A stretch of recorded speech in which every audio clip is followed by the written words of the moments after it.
All right, guys. So this training is titled Paid Media Secrets: How to Maximize Your Profits. And what we're going to cover in this session is how to get traffic, uh, fixed cost paid media, continuation of our first session, and then what to do from a best practice standpoint to convert as much of it into an ROI as you possibly can. So what I'm going to do is basically share with you guys all the things that have worked the best for me. So I'll just do a really quick rehash of where we started. In the first session, what we spoke about was lead conversion. And we talked about different types of traffic. We got paid and free, right? And if we want to create a stable, sustainable business, then paid traffic is really the better direction to walk down because we have more control there. And within paid traffic, we have two types of traffic, right? We have what's called fixed cost traffic, and we have what's called performance-based media traffic. Pay-per-click marketing is performance-based. Email, exclusive, personalized, dedicated emails, what some people might call a solo ad, that's what I would deem a fixed cost ad, meaning you pay money and whatever happens, happens. In our business, we focus on fixed cost media because there's a lot more we can do there. One thing that I didn't mention in the last session was with fixed cost media, you have the opportunity to far more often work directly with the source of that traffic than you do with performance-based media. In other words, when you go to a website like Facebook and you pay for some ads, you're never going to talk to the guy that owns Facebook. It's just not going to happen, right? And so therefore, your control in the scenario isn't as high.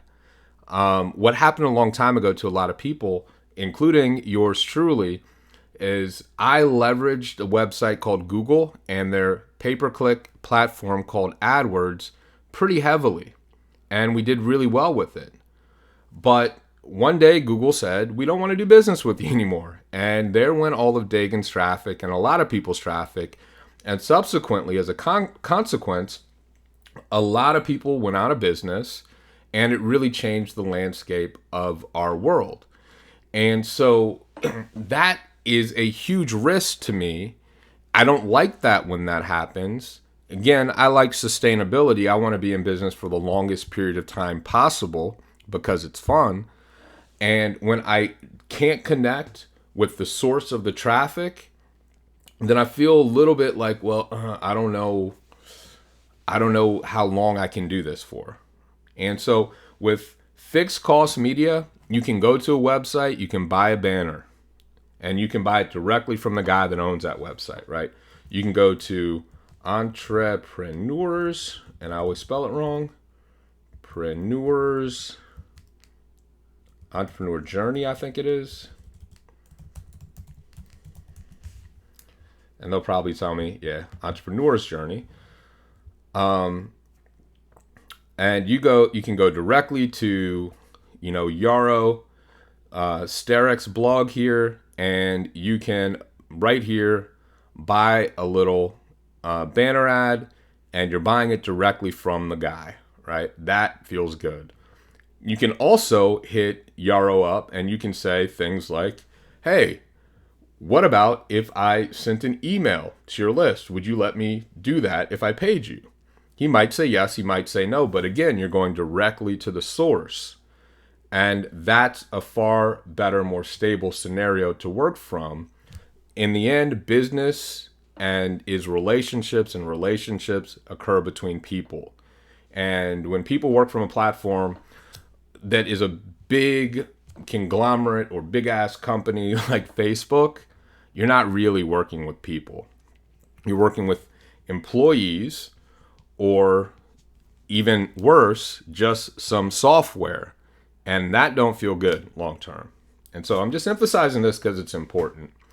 Now, the other thing I want to emphasize as we dig in here, even before we really dig in here, is that when you go directly to the source, there's more than one opportunity. I know that what I'm going to be focusing on here today is email advertising and how to find great lists that you can tap into. You know how to write the ad copy and all of that, and how to convert maximally. So we're going to focus on how to convert into sales maximally. But there's so much more. Like I just showed you here, there's banner advertising opportunity. There's text link opportunities. There's, autoresponder email message opportunities. Hey, can you put this in your autoresponder and I'll pay you X per click? There's thank you page opportunities. There's exit pop-up opportunities.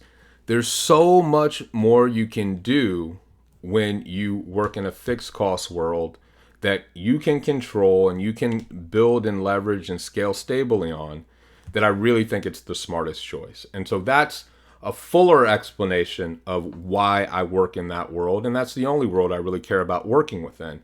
As you guys know, I own a company called the Home Business Agency. And one thing I wanted to show you guys, let's see if I can pull this up. I mean, every single day, and this is only representative about maybe a little bit less than half of our traffic, we have thousands of clicks that we're delivering to our publishers, to our advertisers. And so all day, every day, we're working in this direct response media world. And so this fixed cost direct response media world. And so this is something that not only that we spend a lot on, focus on for everything that we do in our own business, right? So it's something that we dig into and we are really, really big into. So with that said, here's the next piece of that. The next thing that I want to just make sure that I cover here really quick is, in terms of our review, let's go back.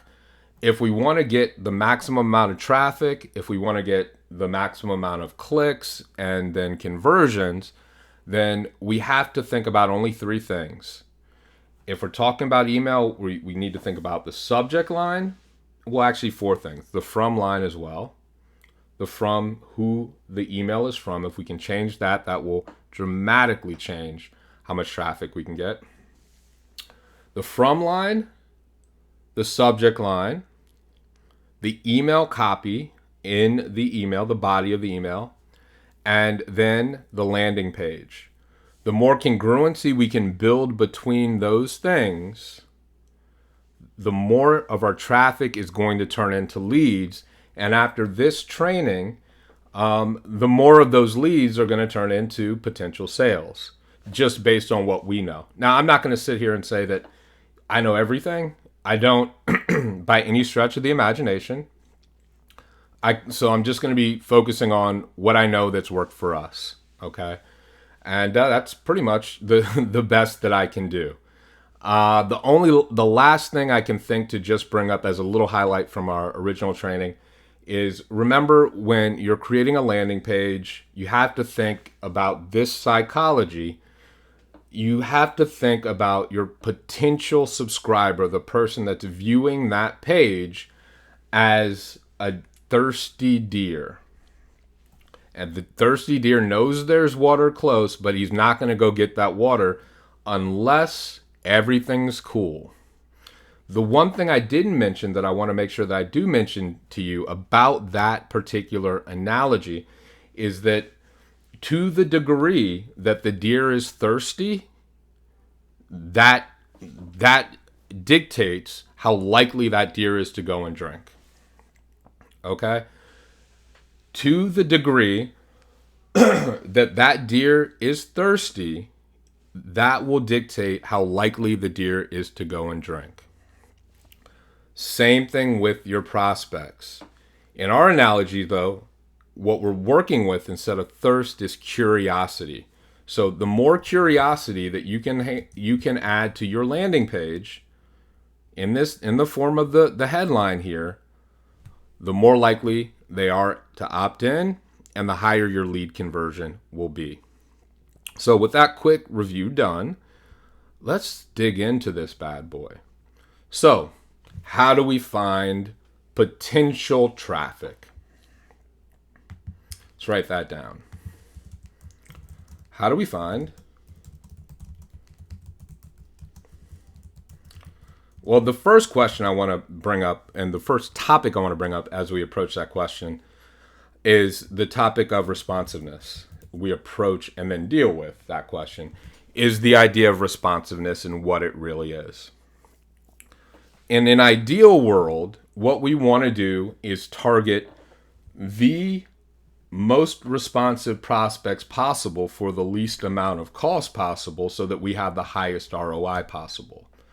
So in searching out potential places to get traffic, understanding this idea of responsiveness is really key to our success, right? Because if we search blind to if we're actually looking for where there might be high response, then we're wasting a lot of time.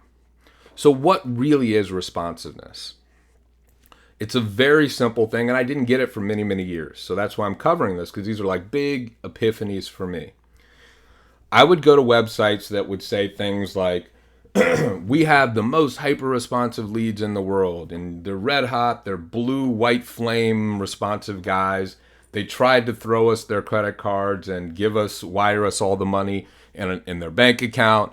But we said, no, we want to make sure that our customer gets that lead. So we stopped taking that money ourselves, and we're going to give you that guy as a prospect. These guys are so red hot, you wouldn't believe it, right? And I used to fall for that and just believe. But then one day I asked myself, well, what does responsiveness really mean? And here's what I figured out. What responsiveness means literally is how much that prospect thinks about their problem or their desire in the niche you're working in. The more your potential prospect is thinking about the thing that you can help them with or the thing you can help them achieve, the more likely they are to do business with you. Makes sense. I am an extremely responsive prospect when we put things through that filter, because all I do all day is I think about crazy marketing stuff. I showed you guys earlier. I've got all these weird flip charts and all these weird 25-page things that I write because I'm trying to get better. And at the same time, I'm out here buying all sorts of crazy stuff to learn and get a slight edge. I want to be that slight edge. I want to be a little bit better than the next guy. In order to do that, I got to spend some money to acquire other people's experiences. And so where's the best intersection to find people like that? Right? Where's the best intersection?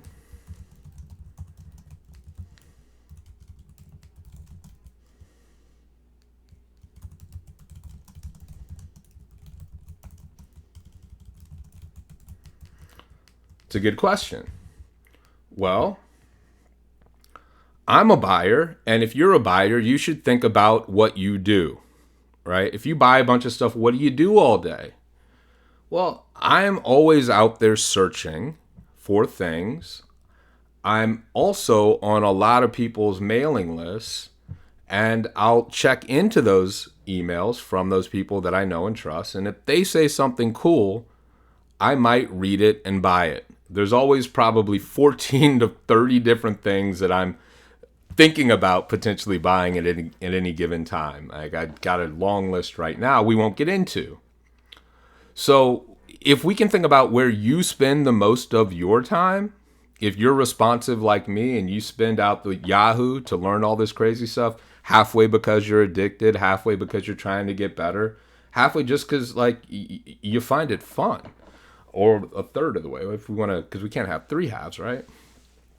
Then you should look at yourself first. Just look in the mirror and say, what the heck do I do all day? And then what you do is you reverse engineer that process, right? So you look in your email inbox. Let me go to mine.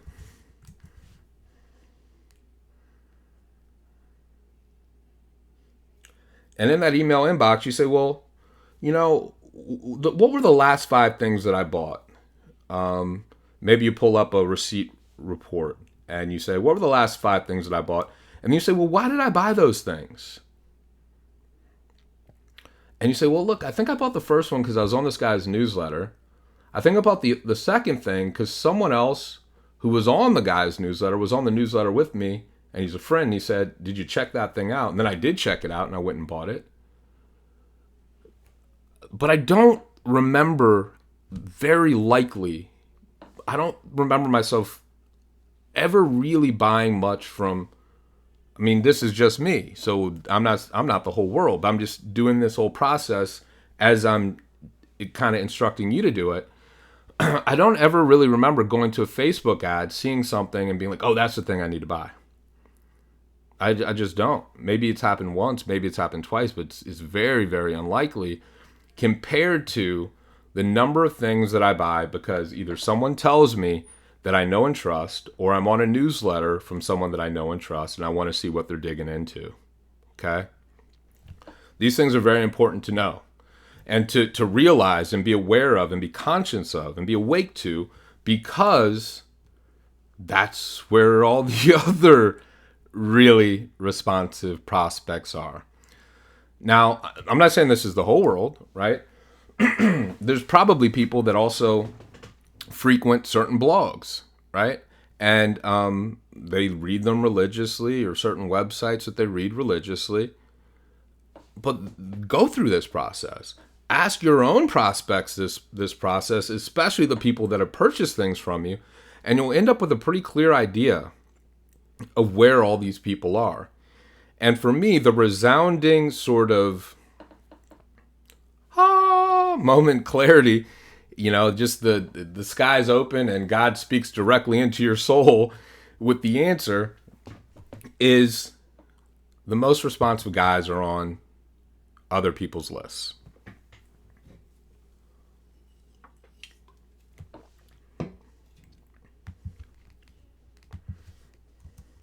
The most responsive prospects are on other people's lists. That's the answer. Or at least that's the answer that I found in my experience. And so then the game becomes, how can I get those guys on my list? Now, and when we ask that question, we come up with things like, well, we could have them become an affiliate partner for our thing, and then they could do a mailing for our offer. That's awesome, but it's fallible in that, number one, you might not have something that everybody in the world wants to promote. I might not, right? And number two, sender of said email who could promote your thing probably has 5,000 other people saying the same thing. Hey man, can you push my thing? And there's only so much stuff you can push. I mean, I got like 5 guys right now that want me to promote their event or whatever it is, and I just don't feel like it when it comes down to it. It's just not what I want to do. It's not my prerogative. But to them, it would be a great way for them to get my best prospects. But here's what's really interesting and a little bit ironic about it. If they were to approach me as a person in this example of where a certain subset or segment of responsive prospects live within my list, and they said, instead of Deagan, hey, I got this deal, will you promote it for me? If you get sales, I will give you money.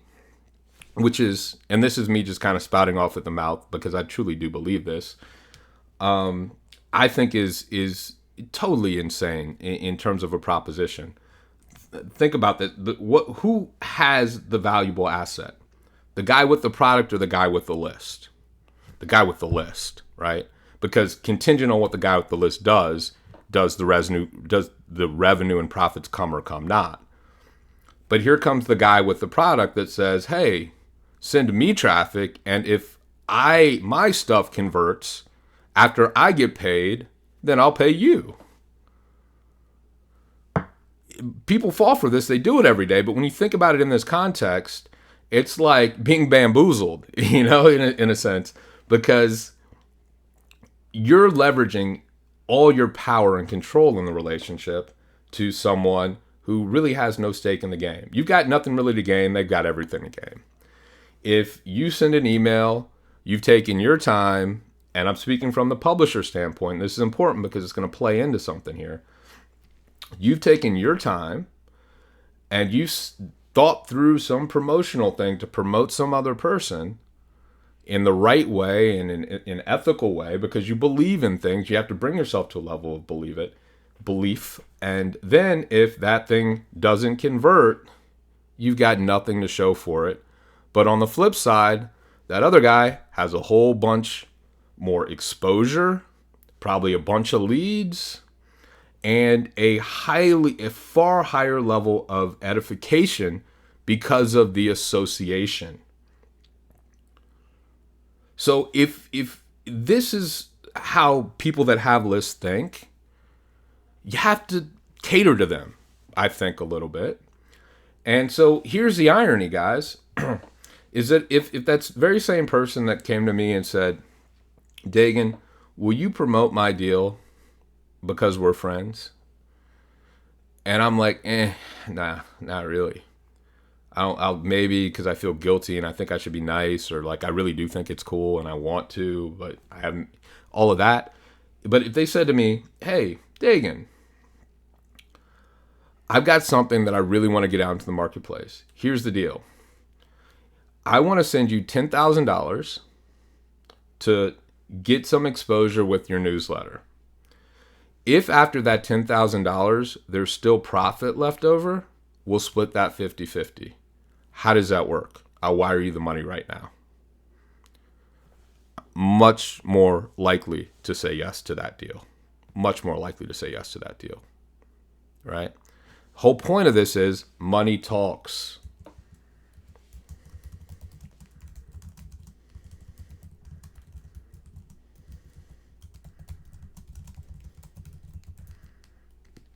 Money talks when we're talking to the publisher.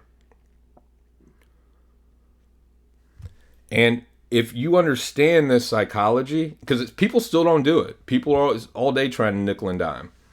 And this is the last thing I'll say on this before I move into the strategery of it. But this mindset is very, very important. All day long, people are coming at me saying, hey, will you promote my thing? And I'm like, well, we have an in-house newsletter. You can buy an ad. It's $10,000. And then they go away. But they'll come back again the next week and they'll say, hey, we want you to promote this thing. Well, you can. Just it's $10,000 and it works in a really fair way. The money's going to come back to you if it converts like you say it does. And you can just send us some money and we'll do it. And they go away, right? Well, if you take this other approach of, hey, let me send you some money and let's make this happen. Do you think that you're going to get farther in the world of getting traffic than the guy who wants to get you for free and on the performance that his offer performs so that you get conversions and create sales for him? Right? The money talks. So let me, again, this is a point of emphasis, so I'm coming to it. Which approach is going to work?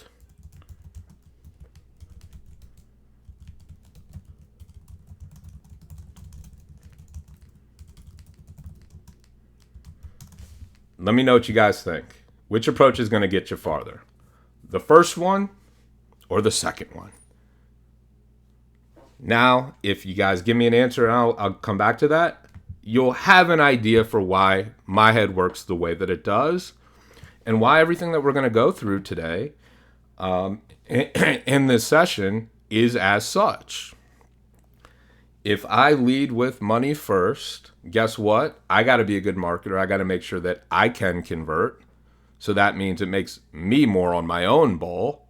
I can't take this laissez-faire attitude of, oh, let me just find some stuff that converts and send it out and life will be grand. No, I got to do what converts. I got to make that money back. Right? So it makes me have to be a better marketer. It makes me be more accountable. And I'm going to get to work with a lot more people. So how do you find them? How do you find them?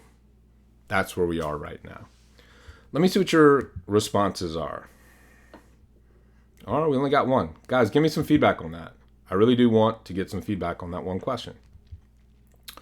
So we'll come back to it. I'll look to keep you honest. I'll look back in here to keep you honest in a minute. How do you find people? All paths lead back to good old Google. Since 2005, my first and primary method for finding fresh new partners that I may or may not know about yet is to go to websites like Google and search for online marketing newsletter, home business newsletter. If you're doing network marketing newsletter, affiliate marketing newsletter, all these different things, and then I'll just kind of see what I find. Everybody's got their price, right? If I come to this blog and I see, oh man, it's the copy blogger. This blog looks awesome. This guy's got a huge community. Look at all those tweets. Look at all those Facebook likes. Look at all those Google One pluses, whatever those are. And I don't see necessarily on this website a link that says advertise with us. So what? So what? I do see a link that says contact us. And so what's to stop me from writing this guy an email, right? And saying, hey, can I buy some traffic from you?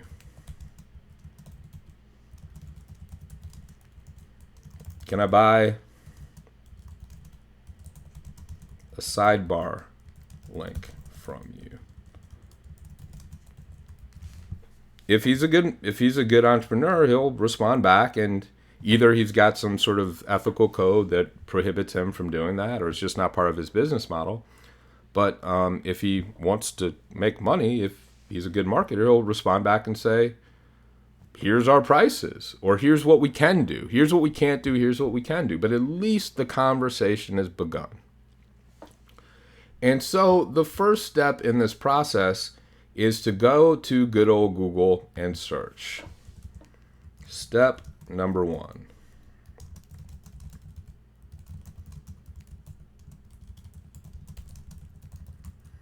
Step number 2, you just saw me do it. Contact.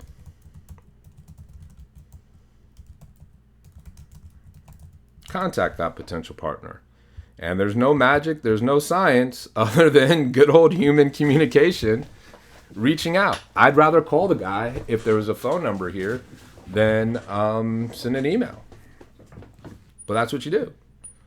Hey, I really love your blog. I'd like to know if I could get some exposure from it. How much would it cost to put a banner on that bad boy? What about an email to the list of subscribers you have? What about us? I'd pay you to do a webinar. Could we do a webinar? Maybe, there's all these questions you can ask that they might say yes to one of them. So if you have a list of them, your probability of getting yeses that other people wouldn't because they didn't ask is a whole lot higher, right? So what are all the ways that you can do business? So let's list those out.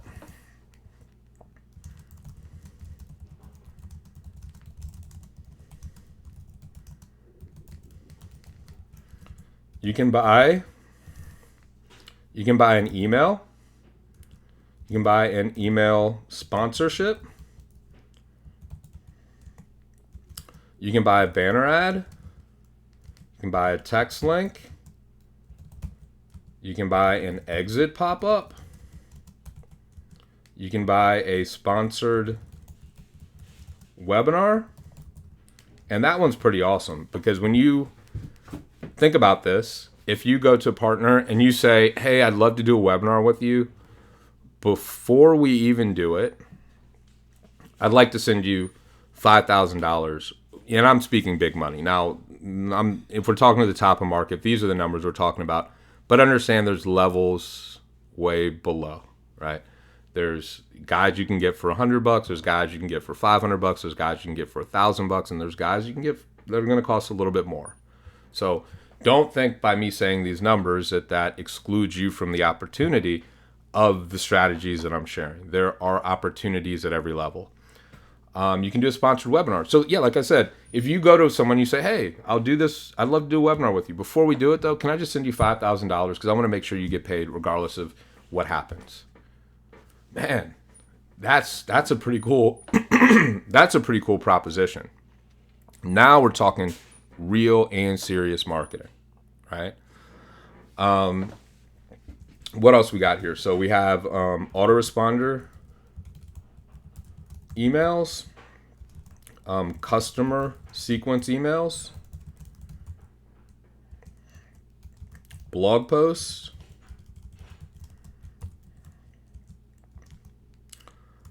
syndicated content, and there's probably more that I'm not thinking about. There's probably more than I'm not thinking about here.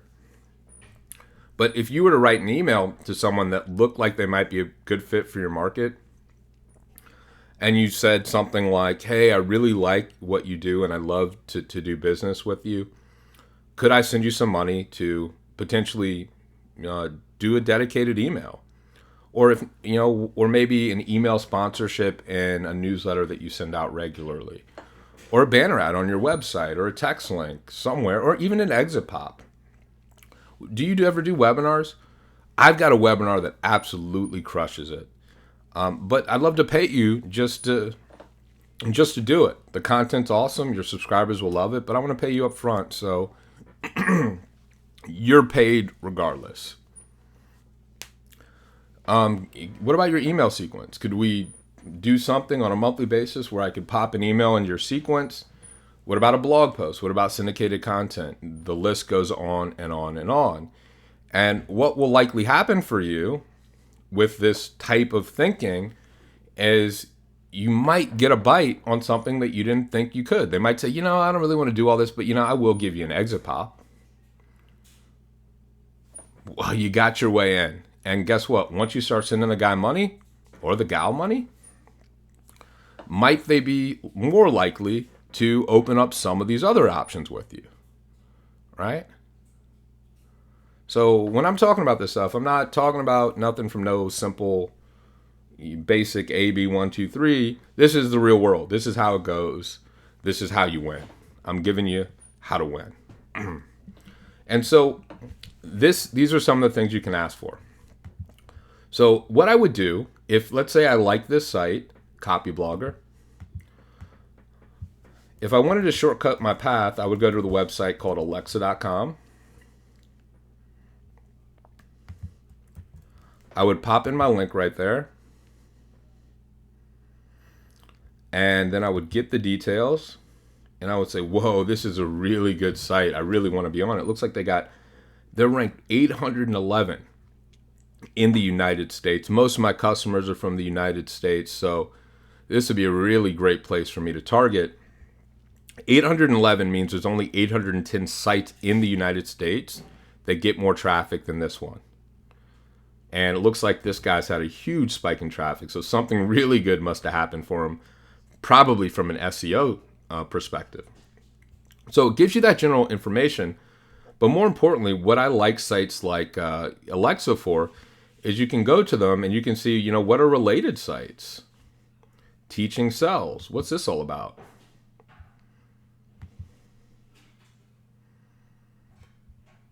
Oh, wow. So there's this other business that I wouldn't even have known about, that I wouldn't have found in Google because they're not related in that scenario, but they are related. What's this SEO book about, right?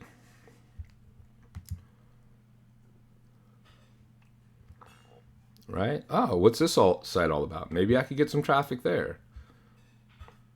And then what else? What else could we find? I'll go back. Let's go back to here. Oh, what's this ProBlogger.net site? Oh, look, that one's getting a lot more traffic too. What's this site all about?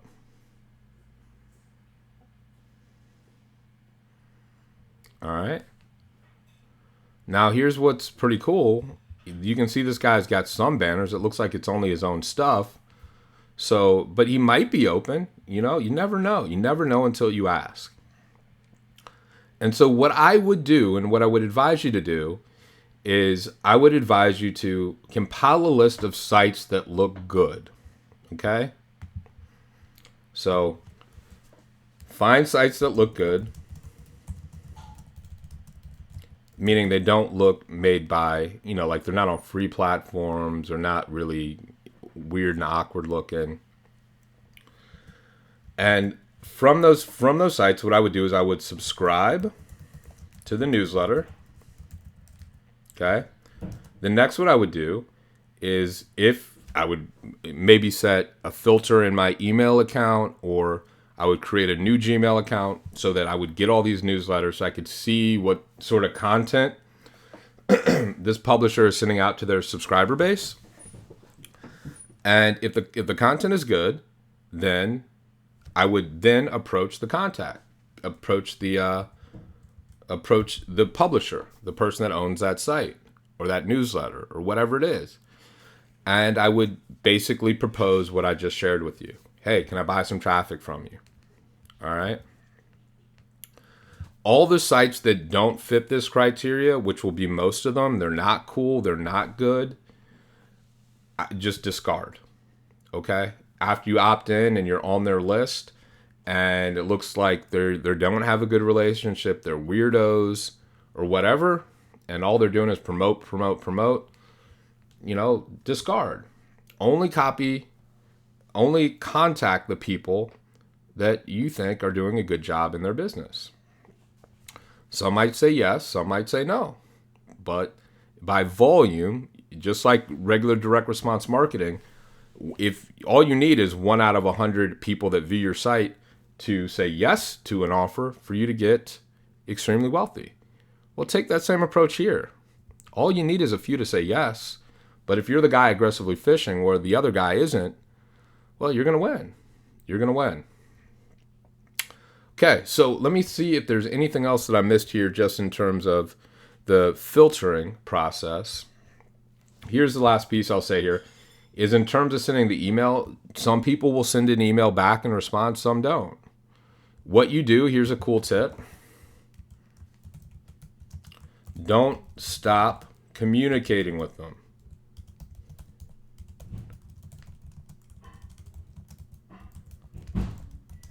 If you compile a list of potential best partners, best websites to purchase traffic from, and they don't respond, well, keep that list and then go back to them every other week or something and just say, hey, can you do business now?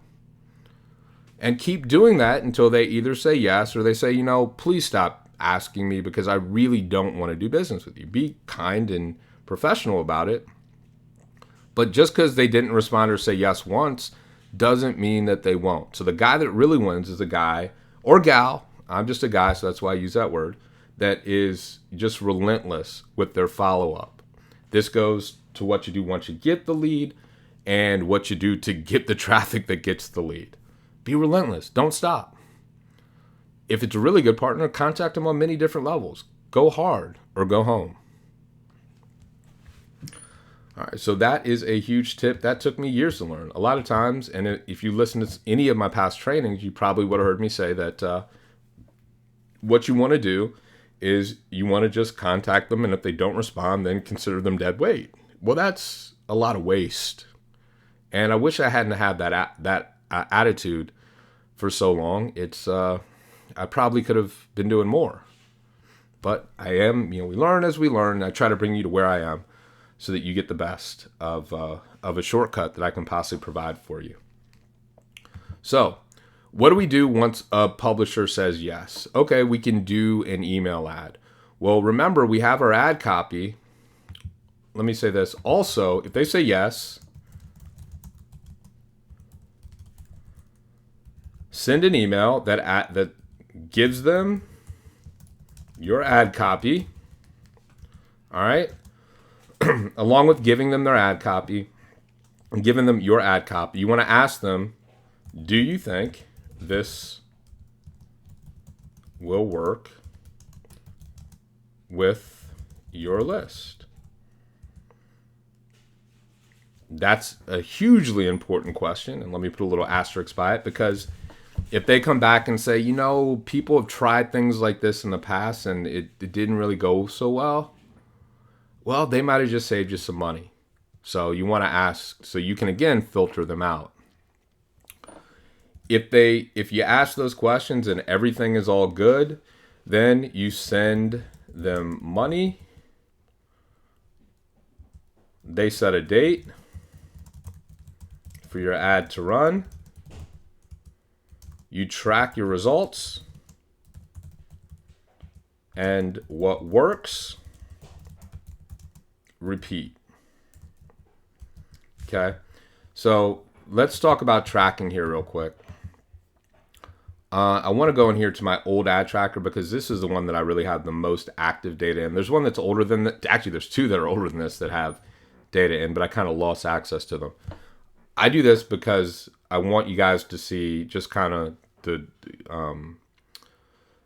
history. I mean, if we look in here, you'll see that there's like a lot of stuff in here, and this isn't even what we use currently today.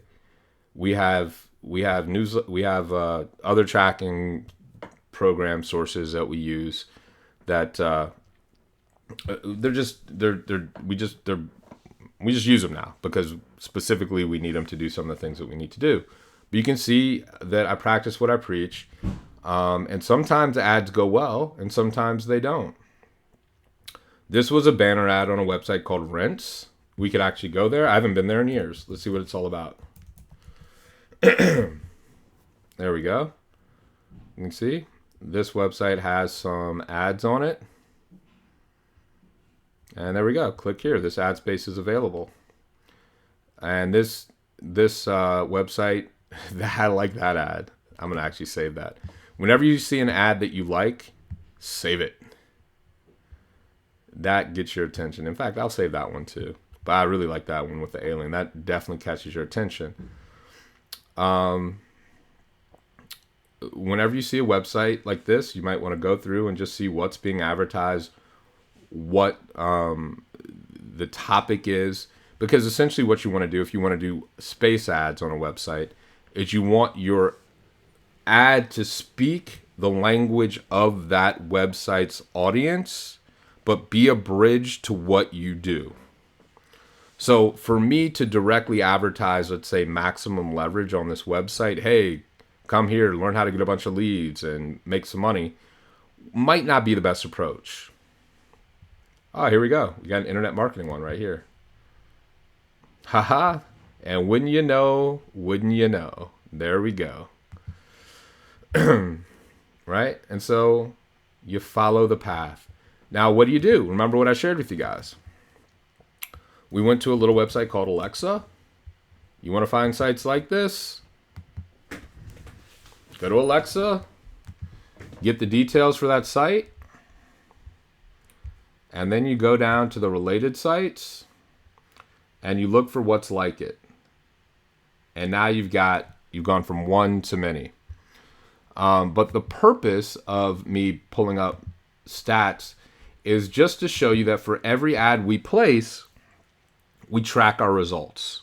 So you have to get familiar with ad tracking. You have to get familiar with ad tracking. That's just how I'm going to say it. And for this ad, I did a year-long banner on this website. Got me 4,000 clicks, almost 600 leads, 17 sales. But at this stage in my business, now if I went back to this website, I'd be able to pretty much crush it. I can guarantee you that.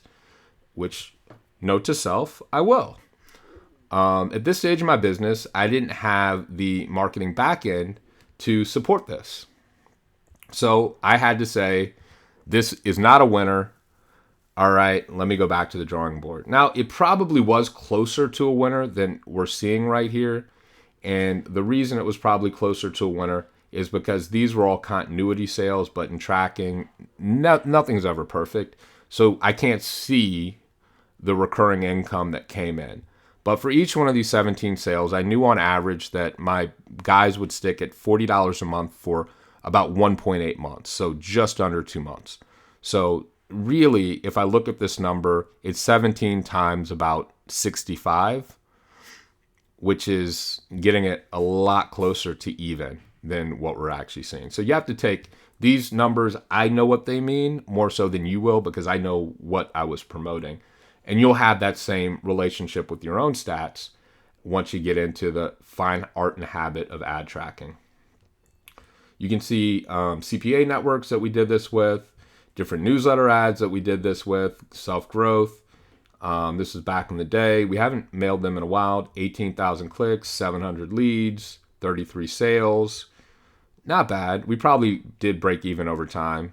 We made back $1,800 on $2,900 spend. In our business, I'll share this with you because I'm sure people are wondering.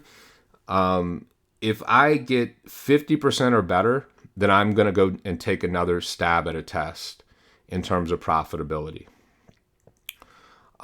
It's an absolute slam dunk win to me if I get back to even on that ad. But I know that from a long-term lifetime value perspective of these customers, if I can get halfway there over time, I'm going to get all the way there. My stats might not show it in this scenario, but my overall business will. So that's just a word from the mouth. You set that criteria for you though, okay? You set the criteria and you say to yourself, what do I feel comfortable with? With this in mind, you say to yourself, with this understanding, which is breaking even is awesome. If you're setting the standard that you need to be 200%, 100% in profit for you to go back and replace that ad, in the real world that we're working in terms of marketing, you're not going to find many places that you're going to be able to work with. If you're setting the criteria conservatively that break even is your sort of make or break point, okay, that's fine. And if that's it, what you'll typically find is about 1 out of 5 ads will get you there if you've got the proper marketing in place. And that's what we'll get to in the second half of this here training. And so to create tracking, let me go here. All you do is you create a tracking link. This is our test. And we actually have a platform that we created. It's called Easy Tracker Pro, but it doesn't have as much info in here, but it's much nicer looking. You can see all sorts of cool graphics, and so this is the one that I would say to use because it's the one that we created. So that you're not confused, I'm using this one because this is where I have a lot of data, so I can show you real-time stuff. This is our test for EMP. Guys, put a little description in there. Bada bing, bada boom. How much did the campaign cost? If this is a fixed cost world, we're most likely working on a fixed cost scenario. So maybe it costs $100. We put in our landing page links. On the flip side of this, what we do is we make sure that we place the cookies that are necessary after opt-in. So on our thank you page after opt-in and after our sales transaction, so we can track leads and sales, and you can see the numbers that I can see inside of my tracking platform. So if everything's good, I click create new campaign, and then this is the link that I use for tracking. Okay. This is the link that I use for tracking.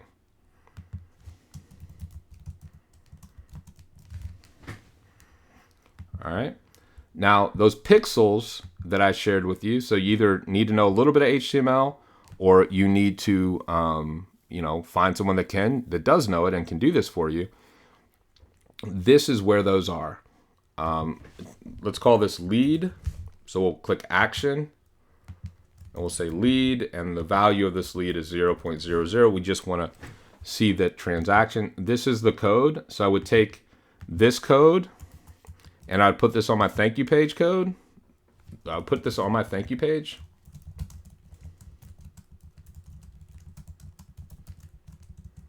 Okay.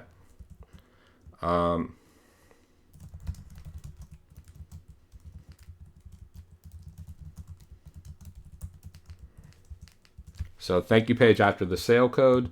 All we do is we go through that process all over again. So if we click sale And all tracking platforms work very similarly in this way, so it won't be much different whatever you choose to use. Let's call this ML sale, maximum leverage sale. That's the name of my business. And then we put in the value of that sale is $197. Okay, or maybe it's it's whatever it is. We create the pixel, and then we place that.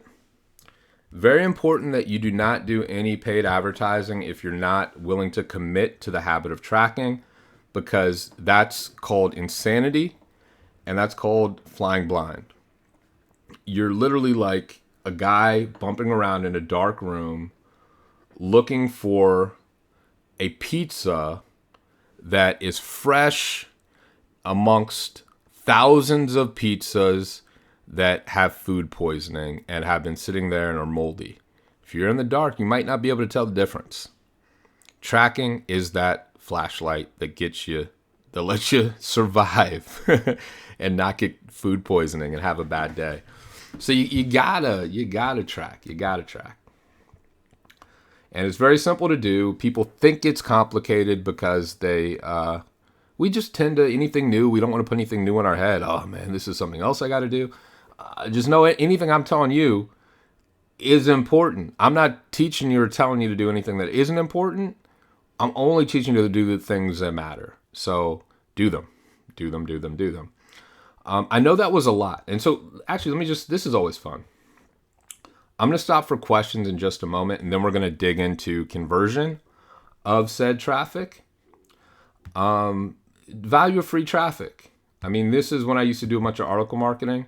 7,000 clicks, 1,400 leads, 76 sales, $4,000 value. Average sale value, $62. Not bad. Free traffic has its value. Like I said, all traffic has its value. But I can't control it. I wish I could control that and have that coming all day, every day. I'd pay for it.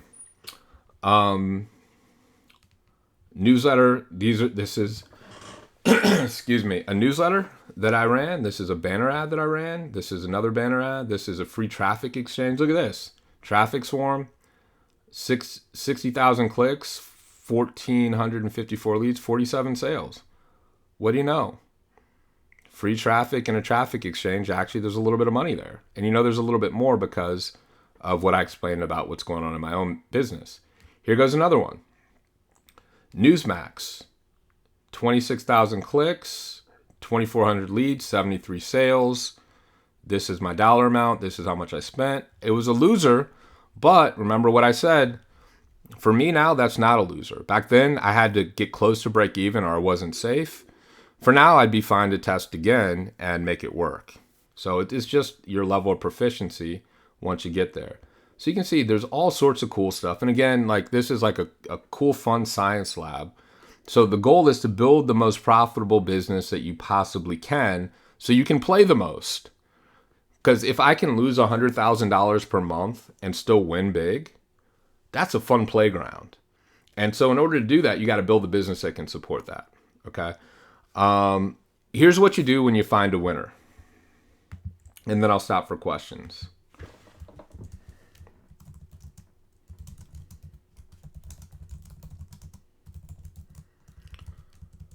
What you do when you find a winner, what I like to do is you negotiate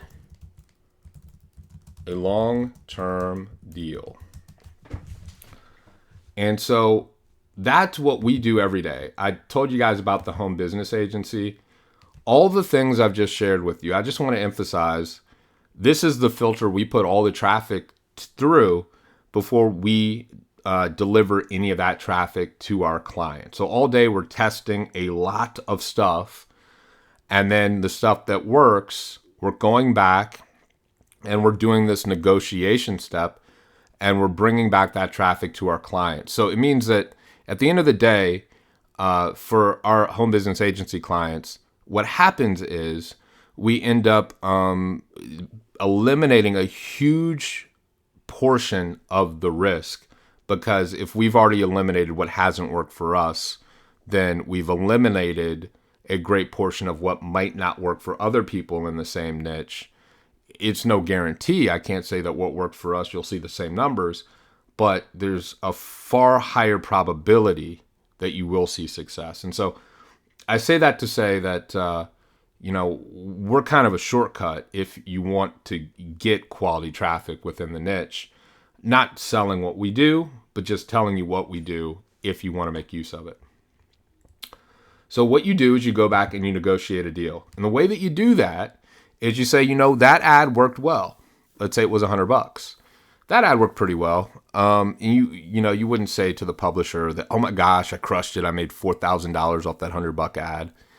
If you did, you would play it couth. You play it cool, and you say, it went all right.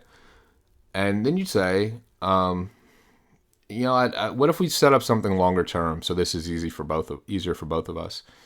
If we could have that banner run for the next, and it just depends on your budget and your own sort of, I don't call it risk tolerance because none of this has to do with real risk, but your propensity to extend your resources to build your business and scale faster. For me, I would say, hey, what if we just set this up for the next 6 months or even a year? If I did that, what sort of a price break could we do? I mean, could we do $800 or $900 or something like that? And most of the time, I'll get a yes. Because money now is more important than potential money later. And so for you, as the strategic entrepreneur, when you do that, what happens is you just increase your ROI and increase your probability of being profitable. Let's take the example of if you were a marketer and you had an ad that was slightly, maybe almost profitable. Let's see if we can find one of those.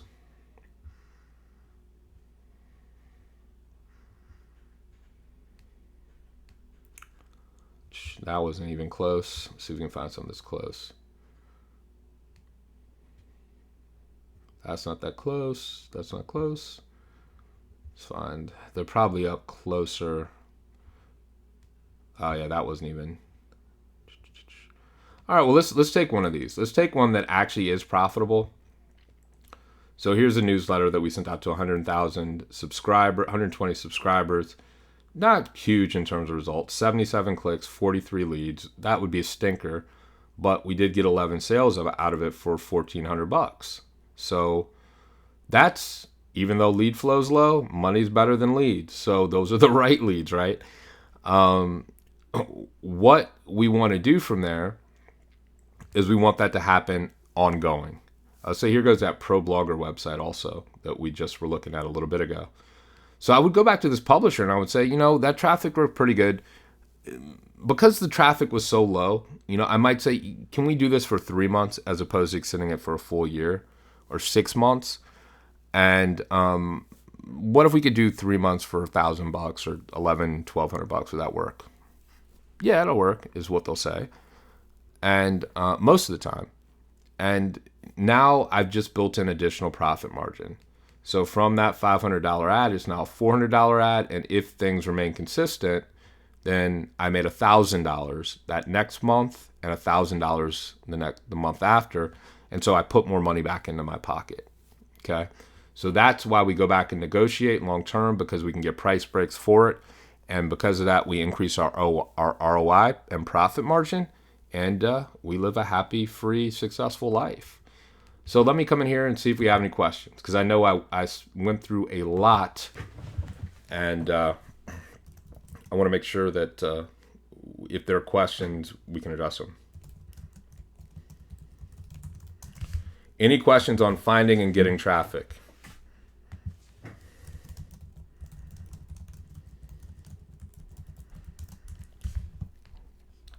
So I'll give you guys a couple minutes, and then we're going to transition to converting traffic into dollars.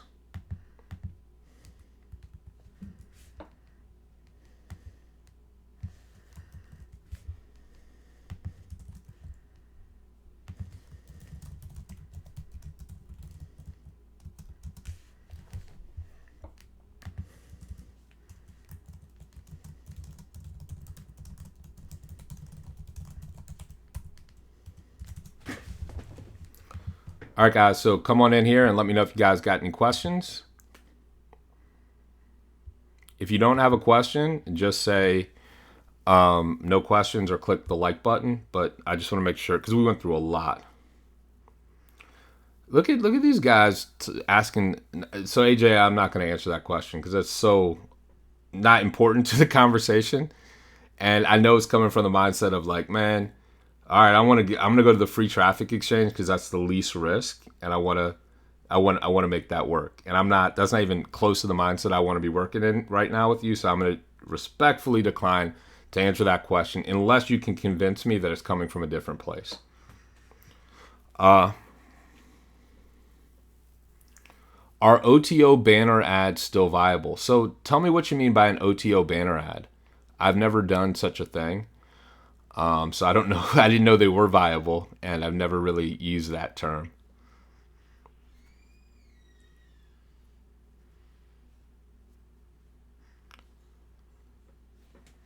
I'll click refresh here, and I'll give you guys a couple moments to give me some feedback, and then we'll just keep it going.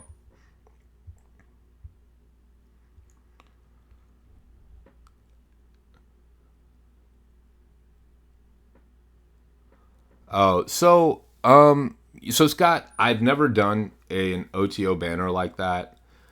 I would never sell an OTO banner on my actual OTO sequence after a purchase, just on a personal level. I don't think that I would do that. On the thank you page, let's say after someone opts in and we consider that thank you page an OTO page where we make a special offer. Let me say it to you like this. If people will sell you that real estate, get it. Because I'm thinking to myself, that real estate after sale, I wouldn't sell. Of course, on a thank you page, that's absolutely so. Thank you page after opt-in, clearly still viable because, marketing and human nature hasn't changed. So, yeah, I would say still viable in that scenario. Still viable in both.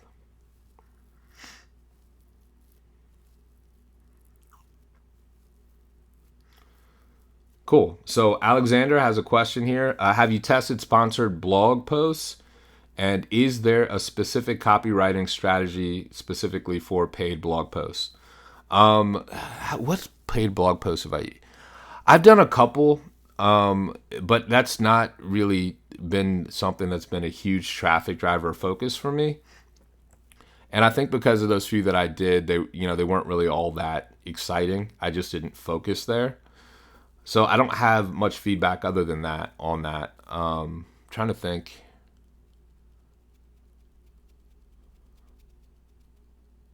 Yeah, that's the answer that I would give you. Reflexively, I can say this.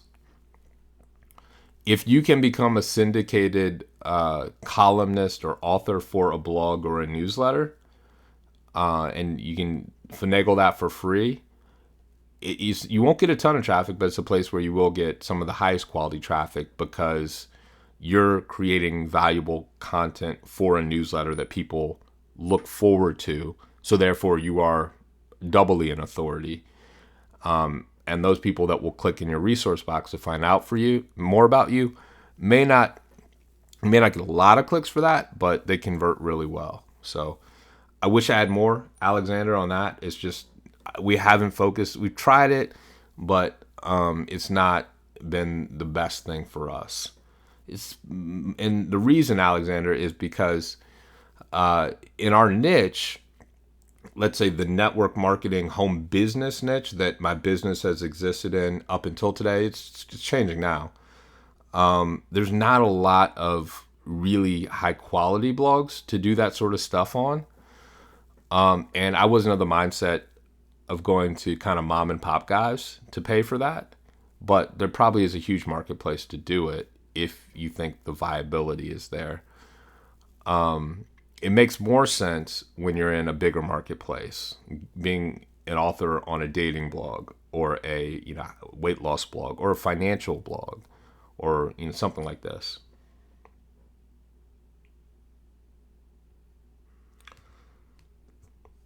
All right, cool. If it was just curiosity, then that's my bad. I just tend to react strongly, AJ the entrepreneur, when I think and smell people going for what I think is like the easiest or the least leveraged piece of information that I shared. And so I always like to train people out of that. So I apologize, my friend, if I did offend. I did nothing special. I did nothing special. I just let the sucker run for a long time. That's all I did. All right, cool. So let's keep this rolling. What do you do? How do you convert that traffic into money? The first piece of that equation is it all has to do with what you do in your email follow-up. And instead of me waxing poetic about this, one thing I want to do is just send you guys to my blog. And I don't know why. There we go. And I want to use a free piece of content that I've had out there for a while, just to kind of remind you guys that when it comes to email marketing, the first and most important thing as it regards to profitability is frequency of sending. So the question of how often should you email your list. And in this article, I go through different scenarios. I'm just going to give you the Cliff Notes version. The more often you email, the more money you make. And sort of the optimum frequency is twice per day, or even sometimes 3 per day. And when I tested this back, whatever year this was, this is the difference between a month when I was sending consistently twice a day and a month when I was on vacation and I was too lazy to set up a broadcast sequence of emails to go out in the morning and then in the afternoon while I was away. Of note and very important to this discussion, this is the first time you're hearing me say this particular point, is I'm not talking about setting up an automated autoresponder sequence passively. When I'm speaking about emailing your list twice a day, what I'm speaking about is broadcast, physically sharing something new tomorrow that didn't exist today until you wrote it right now. 2 emails per day to 3, you can make 3 work, even a little bit better, is the optimum frequency when we're speaking about ROI. The defense or the sort of resistance that people will give you, or people tend to give me when I tell this to them, is, when I do that, our open rates go down and all that sort of nonsense and people unsubscribe, blah, blah, blah, blah, blah. So what? It's a good thing. You want people that are not likely to buy to unsubscribe anyway. That's going to keep your deliverability high. Consistently sending to your list will, in and of itself, on a daily basis like that, increase your deliverability because you're setting an expectation of volume from the different ISPs. So you'll see yourself getting more of your emails delivered as well. Now, for the argument of does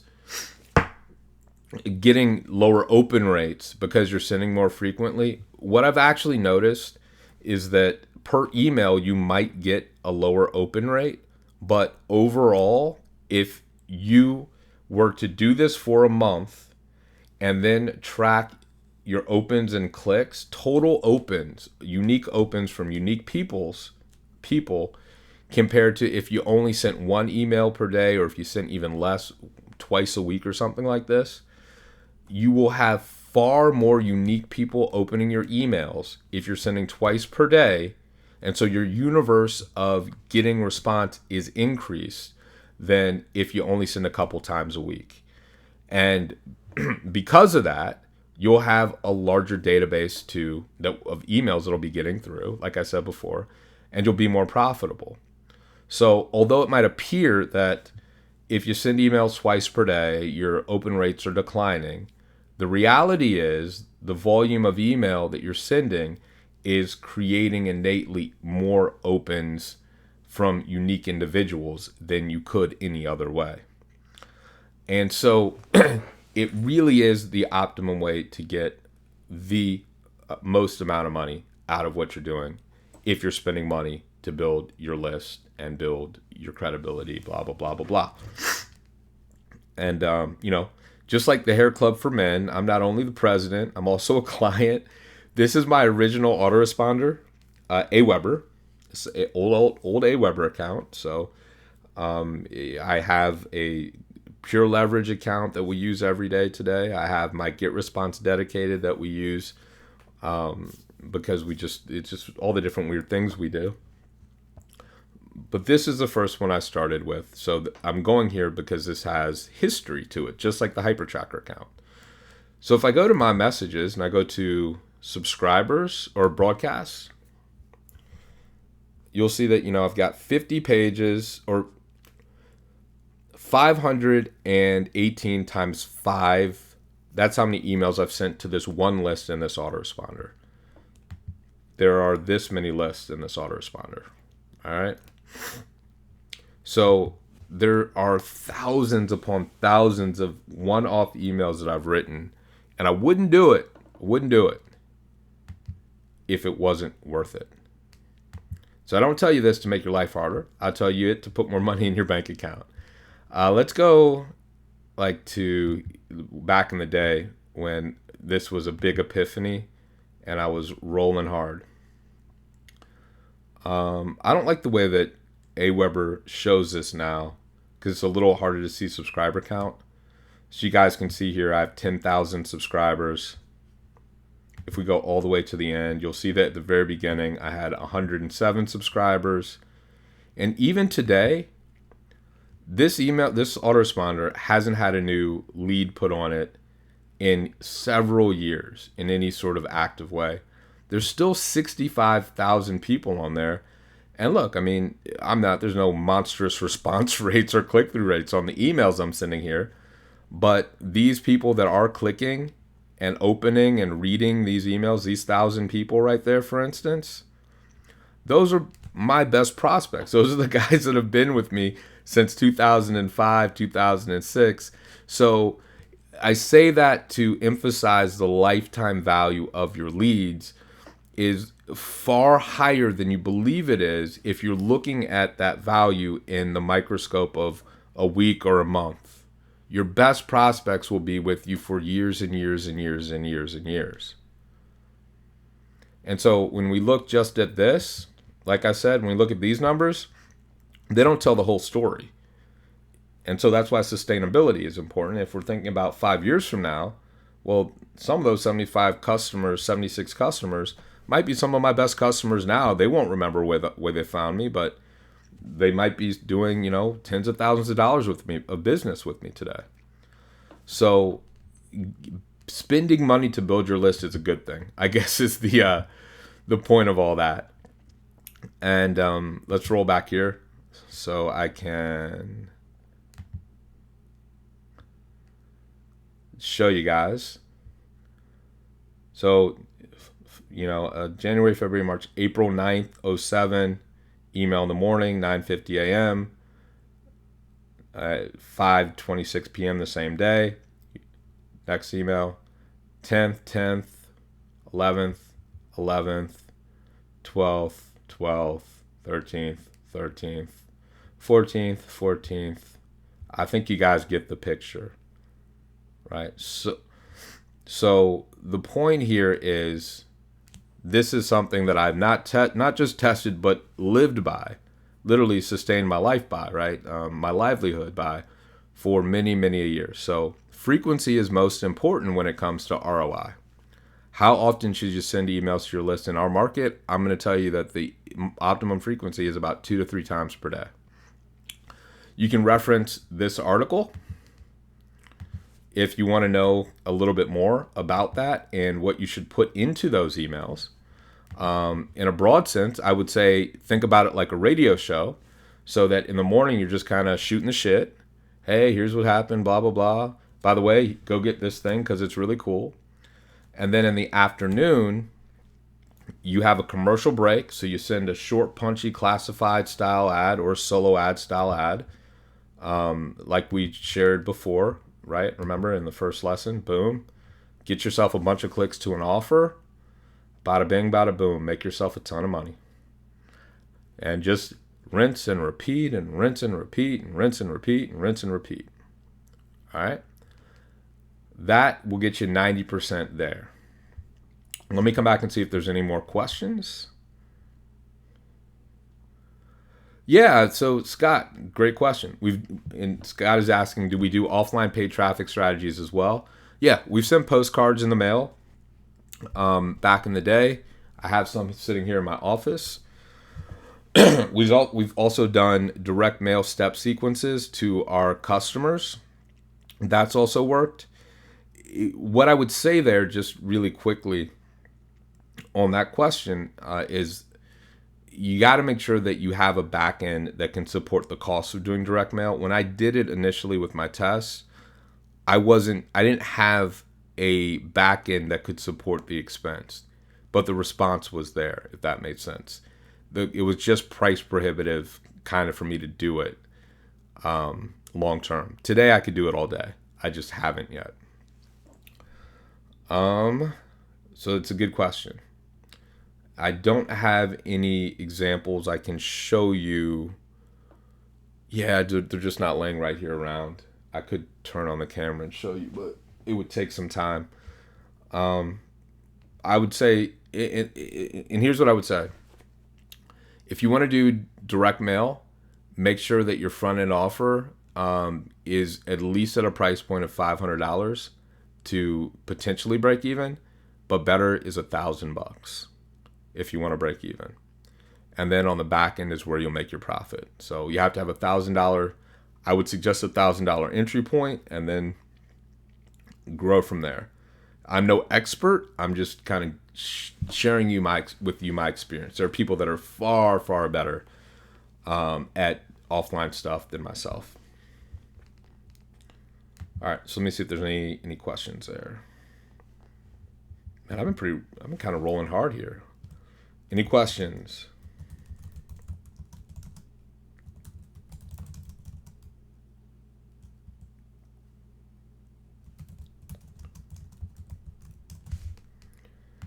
Any questions on the frequency of email send? Give me a like if there's no questions. If there's comments or questions, please share below. And while you guys do that, I'm going to keep it rolling. So what do you do to get the maximum conversion? How do you convert the most traffic and the money? After frequency, the next most important thing that we want to talk about is the idea that people have different personalities and different ways that they buy optimally. There are different triggers for people to pull out their wallet book and buy.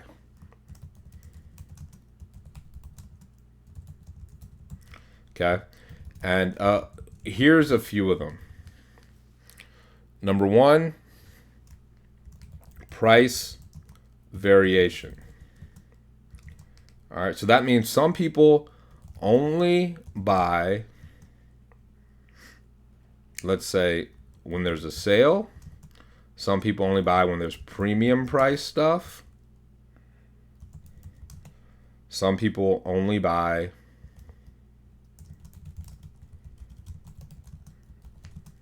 physical stuff, online stuff, etc. So what I found, the next biggest breakthrough that I found past just sending emails daily was when I started to vary my offerings. If I would include like a limited sale monthly, hey, you can get this $200 product for $100 for this week only, use this code or use this special link. That brought in a tremendous amount of response from people that hadn't bought or wouldn't buy because they are triggered by a sale. That's what and when they buy. So that's good. That gets us closer to making money. Same thing with if I include a premium price offering, within that month as well. Some people don't buy what they consider to be cheap. Some people only buy big ticket stuff.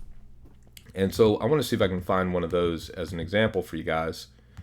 So you want to vary your offerings so you have products that are priced appropriately for what people are most likely to buy. And that is a huge deal. So yeah, here's one of those ads that, didn't get super close. $98. It cost me $337.50.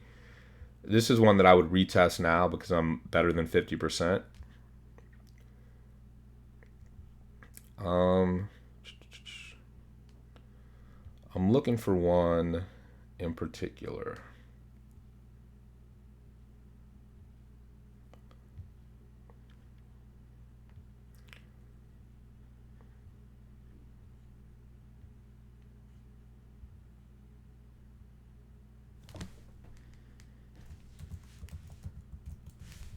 Here we go. So here's an example of one ad. Let's go here. I'll show you the stats on this one. For a premium price offering. Oh, shucks. Let me go back to like 2001, 2009 maybe. And yeah, let's go back here. 2009. And we'll click analyze once again. It might take forever. Let's go to January. Man, do I have to go back farther than that?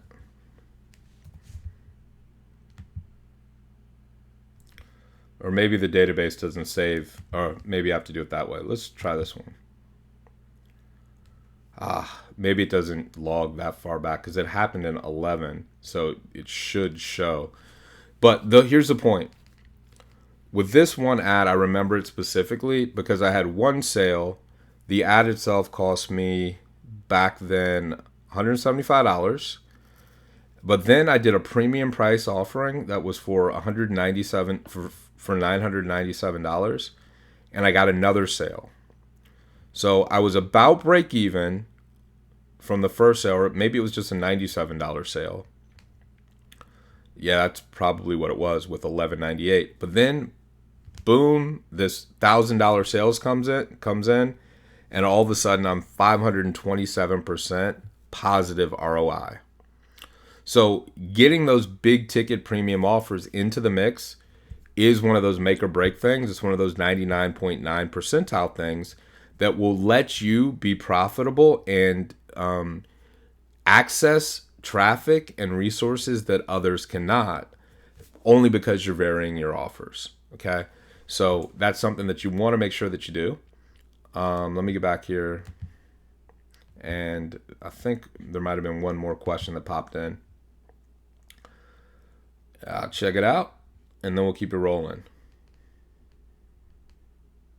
Okay, cool. Yeah, that's feedback from Alexander. Yeah, do your thing, man. There's all sorts of ways to skin the cat when it comes to syndication and getting traffic from other people's circles of influence. So we have frequency, we have buying triggers. People also have different buying modes. That is, some people only buy online. Some people only buy via webinars, or are most likely to buy via a webinar, teleseminar.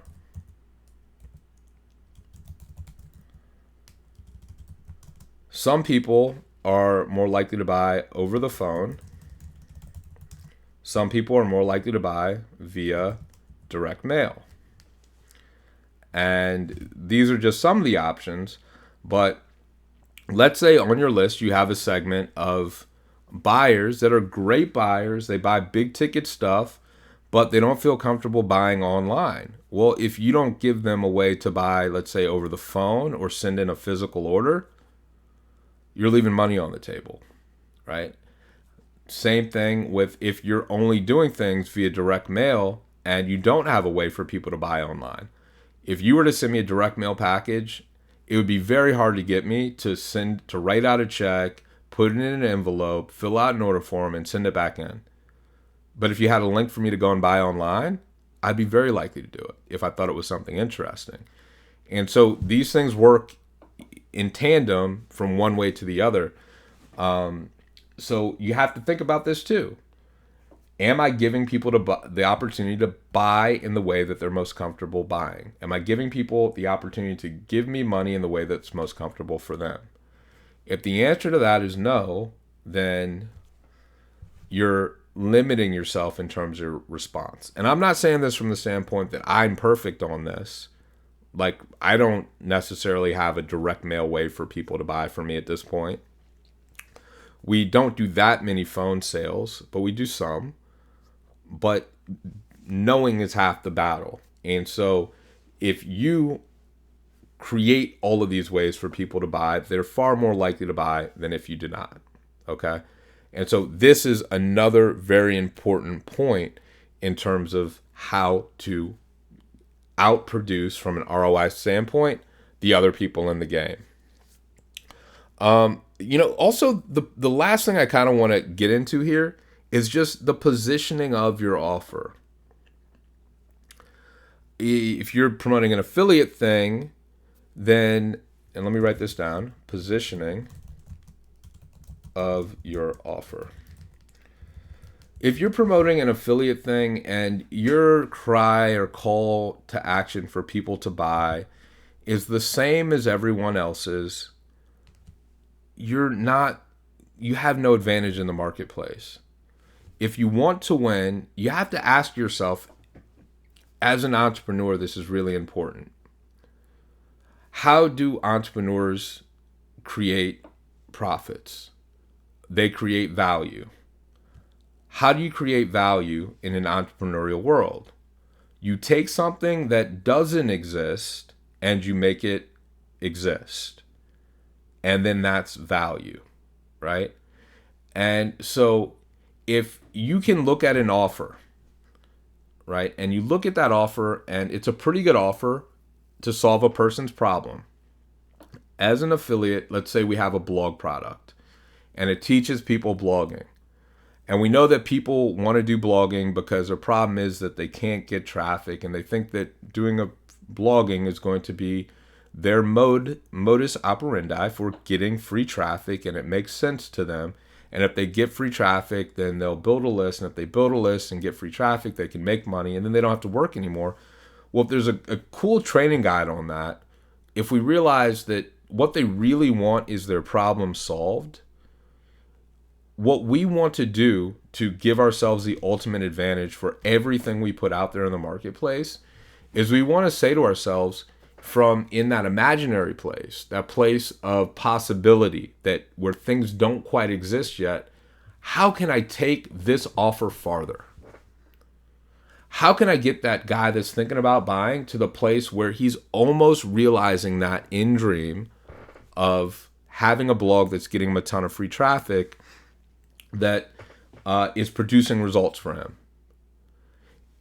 And if we can construct an offer on top of the affiliate offer, the product you're promoting, that gets them as close as humanly possible, your likelihood that they're going to buy that is tremendously enhanced.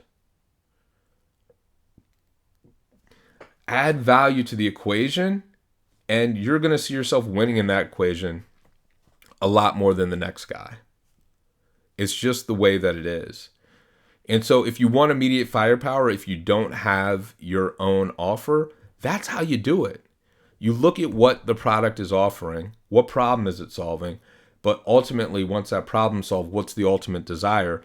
And you bridge the gap as far as you possibly can. You don't do it by saying, here's what I have, so here's what I can give them.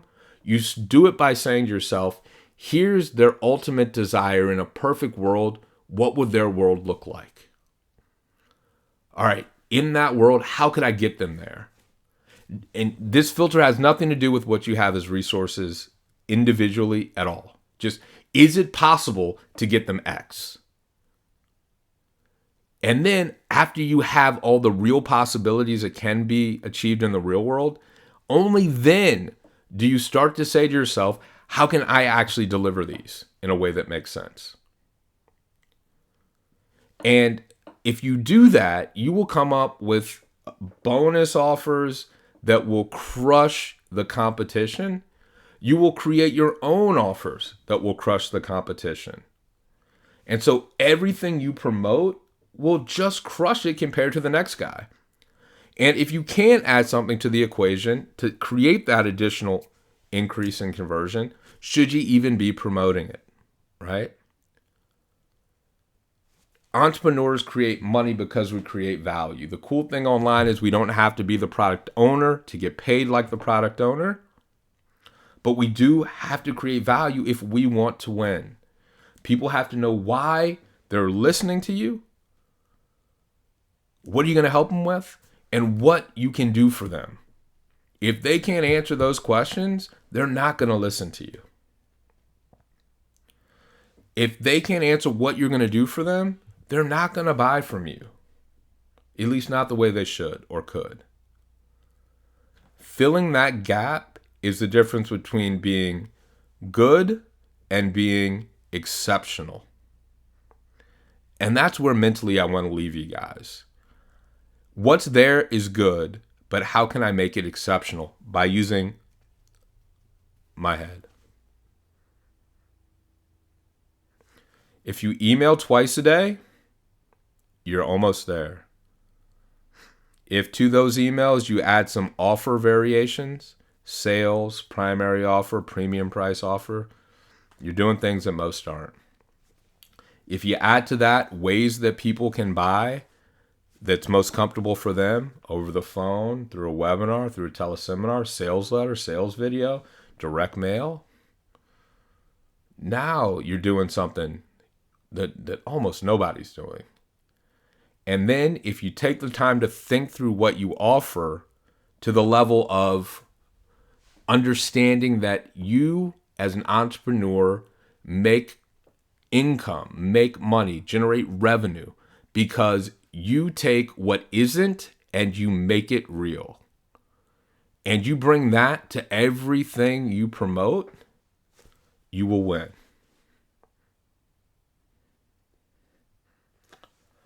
With that, I'll just say, are there any final questions? And we'll close down this here sermon.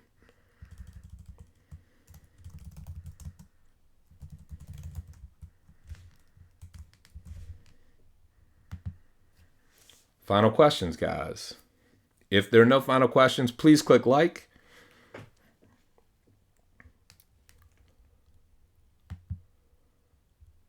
And I think, let me just make sure, I'm going to go through my notes here and see if there's anything that I left out that I need to make sure that I include. No, we did good. We did good.